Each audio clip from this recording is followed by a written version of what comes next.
मानव हृदय में कितने कोष्ठ पाए जाते हैं? यानी हमारा हृदय यानी दिल को कै भाग में बांटते हैं? एक ही गो दिल को कै को दे सकते हैं? 4 गो को। ठीक है, एक दिल है, 4 गो को दे सकते हैं। ठीक है, यानी दिल को कै बराबर भागों में बांटे हैं? 4। यानी जो हृदय है उसको 4 भाग में बांट दिए। ठीक है, ट्राई मत करना 4 गो के देने के, नहीं तो चारों मिल के लती आएगा। जमाना खराब है। चलो, विकासीय दृष्टिकोण से हमारी किससे अधिक समानता है? यानी हम लोग विकास तो कर गए, लेकिन किससे मिलता जुलता हम रह गए? ठीक है, विकास ना कर गए, हम लोग भी जानवर के रूप ही थे। इसे देखिए, मूंछ आता है, नाखून आता था, हम लोग भी जानवर थे, लेकिन परिवर्तन होते होते होते होते एक समझदार जानवर बन गए। हम लोग भी जानवरों में गिनती होते, लेकिन समझदार जानवर। तो क्वेश्चन पूछ रहा है कि विकास दृष्टिकोण से हमारी किससे अधिक समानता है, यानी किससे मिलता जुलता है? चिंपैंजी, मकड़ी, औरंगउटान या जीवाणु? तो किससे है? चिंपांजी। हमारा किससे मिलते जुलते हैं? चिंपांजी। चिंपांजी से हम लोग मिलता जुलता है। ठीक है, चिंपांजी से क्या है? मिलता जुलता है। चलिए आगे बढ़ते। दूध से दही बनाने में निम्न कौन सी अभिक्रिया होता है? दूध को दही बनाने से कौन सा रिएक्शन होगा? ठीक है, दूध को क्या बना रहे हैं? दही। तो कौन सा अभिक्रिया होगा? दूध को क्या बना रहे हैं? दही। तो कौन सा अभिक्रिया होगा? अपघटन, किण्वन, उत्सर्जन या प्रकाशन? क्या होगा? किण्वन होगा। कौन सा प्रक्रिया होगा? किण्वन। ठीक है, दूध से दही बनाने की प्रक्रिया क्या कहते हैं? किण्वन प्रक्रिया। ठीक है, दूध रहता है उसमें क्या डालते? जोरन डाल देते, तो धीरे धीरे दही बन गया। तो वही जो प्रक्रिया हुआ ना, रात भर रख दिए तो वही प्रक्रिया क्या कहते हैं? किण्वन। ठीक है, तो दूध से दही बनने की प्रक्रिया क्या कहते हैं? किण्वन। किण्वन। पोटेशियम की परमाणु संख्या 19 है। बोला पोटेशियम का परमाणु संख्या कितना है? 19। तो इनकी संयोजकता कितना होगा? बोला कि इसका परमाणु संख्या 19 है, तो संयोजकता कितना होगा? चलिए आपको बताते हैं कैसे निकालना है संयोजकता। परमाणु संख्या कितना है? 19। परमाणु संख्या कितना है? 19। ठीक है, तो इसको सेल में बांधना है। तो पहला के होता है LMN, यही ना होता है। तो पहला में 2 से ज़्यादा नहीं रख सकते हैं, यानी 19 में से 2 को रख दिए। दूसरा में 8 से ज़्यादा नहीं रख सकते हैं। कितना हुआ? 10 हो गया। बचा के तो 8 रखेंगे, 8 से तो ज़्यादा नहीं रख सकते हैं। और के बाद 1। ठीक है, उसके बाद 1। अब देखिए, बोल रहा है 19 है, तो पहला कक्षा का नाम है KLMN। पहला में 2 से ज़्यादा नहीं रख सकते हैं, कम रख सकते हैं, लेकिन 2 से ज़्यादा नहीं रख सकते। दूसरा में 8 रख सकते हैं, 8 से कम रख सकते हैं, उससे ज़्यादा नहीं रख सकते। इसको है 8। ठीक है, तो 8 से कम रख सकते, ज़्यादा नहीं। लास्ट में बचा कितना? 1। यानी पूछा है कि पोटेशियम का परमाणु संख्या 19, इसको संयोजकता कितना है? तो कितना है? 1 है। कितना है? 1। क्योंकि बाहर घर भरने के लिए 2 चाहिए। सो क्या चाहिए? 2 चाहिए। तो एक और ना चाहिए, तो एक और दे देंगे तो इसका घर भर जाएगा।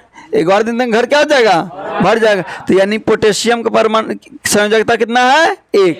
ठीक है, एल्केन का समान सूत्र याद किए? याद किए? बताए थे एक दिन, सटाइए, हटाइए, घटाइए। बताए थे? क्या बताए थे? सटाइए, हटाइए, याद है ना? तो आज पूछ रहा है केन का। तो केन किन काइन होता है ना? एल केन, एल कीन, एल काइन। पहला हो गया कीन, केन किन काइन। याद रखिए, क्या याद रखिएगा? केन किन काइन।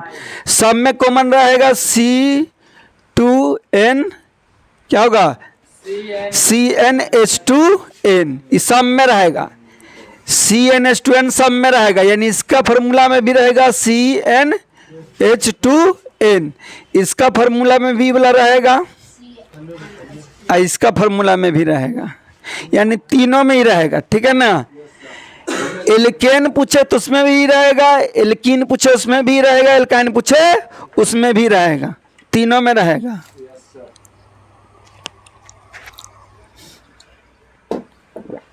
ठीक है, किस में रहेगा?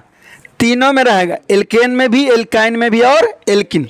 करना क्या है? पहले 2 सटाना है, फिर 2 हटाना है, फिर 2 घटाना है।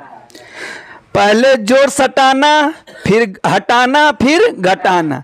यानी एल्केन का CnH2n+2, एल्केन रहे, केन रहे तो 2 जोड़ दीजिए, किन रहे तो 2 हटा दीजिए, कैन रहे तो 2 घटा दीजिए। तो यहाँ पूछा किसका, देखिए तो केन का, तो केन में 2 क्या करना है, सटा देना। कहाँ सटेले है, सी में। याद रखिएगा कि नहीं, भुला जाइएगा, याद रहे कि नहीं, प्रैक्टिस करिएगा, 1-2 बार खुद आ जाएगा। ठीक है बुआ।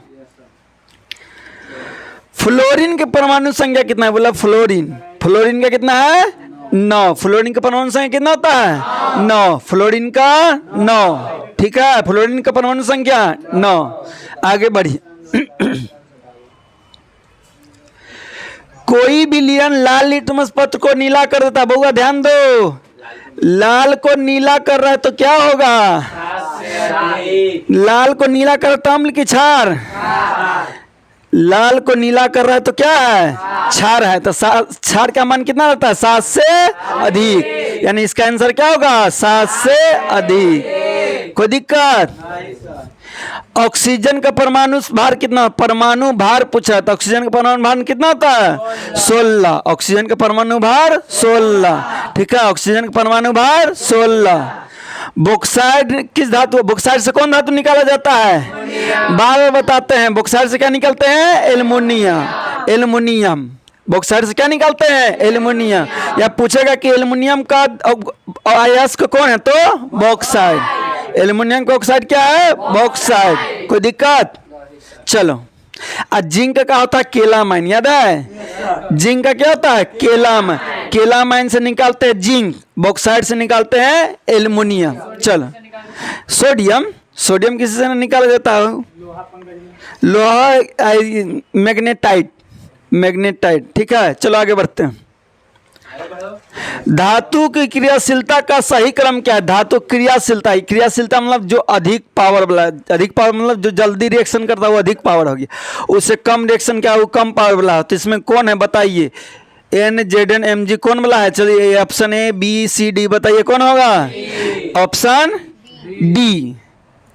डी। सबसे अधिक अभिक्रियाशील सोडियम, सबसे ज्यादा, उसके बाद मैग्नीशियम, उसके बाद जिंक, उसके बाद कॉपर, ठीक है।